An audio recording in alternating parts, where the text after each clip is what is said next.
رمضان مبارک کے 20ویں دن کی دعا۔ اعوذ باللہ من الشیطان الرجیم، بسم اللہ الرحمن الرحیم۔ اللہم افتح لی فیہ ابواب الجنان واغلق عنی فیہ ابواب النیران ووفقنی فیہ لتلاوت القرآن یا منزل السکینہ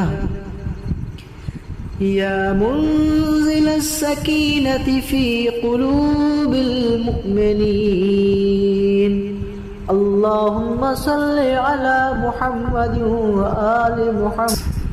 دعا میں ارشاد ہو رہا ہے، خدایا میرے لیے آج کے دن جنت کے دروازوں کو کھول دے اور جہنم کے دروازوں کو بند کر دے، مجھے تلاوت قرآن کی توفیق دے، اے مومنین کے دلوں پہ سکون نازل کرنے والے۔